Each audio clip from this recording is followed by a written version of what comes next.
এতিয়া গৌৰৱ গগৈটো সাংসদ তেওঁক বাদ দিয়ক যিকোনো এজন সাধাৰণ মানুহ বিদেশী ৰাষ্ট্ৰলৈ চোৰাংকে কেতিয়াও যাব নোৱাৰে গোপনে পলাই যাব নোৱাৰে পাছপোৰ্ট ভিসা নোহোৱাকে কোনো মানুহ কোনো এখন দেশৰ পৰা আন দেশলৈ যাব নোৱাৰে কোনো কাৰণত নোৱাৰে এতিয়া আমি যুক্তিৰ খাতিৰত ধৰি ললো গ'ল বুলি ধৰি ললো আমি গৌৰৱ গগৈ গ'ল বুলি আমি ধৰি ললো পাকিস্তানলৈ আৰু 15 দিন থাকিলে বুলি আমি ধৰি ললো যদি চিফ মিনিষ্টাৰে গম পালে তেওঁ 15 দিন তাত থাকিল পাকিস্তানলৈ গ'ল ভাৰত চৰকাৰে কিয় গম পোৱা নাই আজিলৈকে ৰয়ে কিয় গম পোৱা নাই কিয়া আমাৰ ডাঙৰ ডাঙৰ ইন্টেলিজেন্স বিলাকে কিয় গম পোৱা নাই মিনিষ্ট্ৰি অফ এক্সটাৰ্নেল এফেয়াৰ্ছে কিয় গম পোৱা নাই কিয়া আৰু যদি গৈছে যদি গম পাইছে তেতিয়াহ'লে তেওঁ ইমান দিনে কেনেকৈ বিৰোধী দলৰ উপদলপতি হৈ পাৰ্লিয়ামেণ্ট কপাই থাকিব পাৰিছে কি কৈছে এলিজাবেথে পাকিস্তানত চাকৰি কৰিছিল তেওঁৰ এলিগেশ্যন আৰু এলিজাবেথে পাকিস্তানৰ পৰা দৰমহা লৈছিল এই দুটা এলিগেশ্যন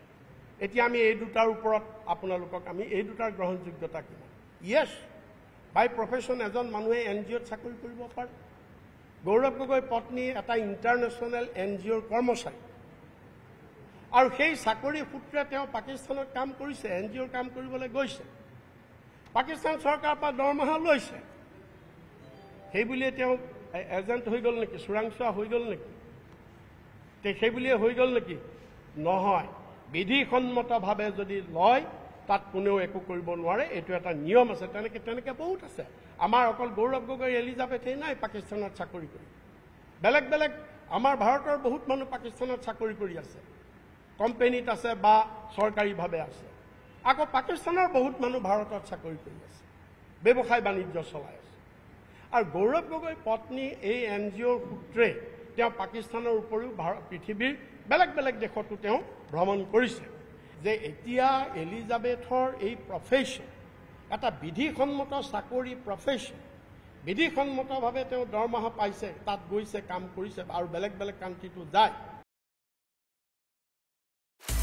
আপুনি বিচৰা বাতৰি পাব কেৱল নিউজ 18 এপত নিউজ 18 এপ ডাউনলোড কৰিবলৈ স্ক্যান কৰক এই QR কোড গুগল প্লে ষ্টৰতো পাব এই নিউজ 18 এপ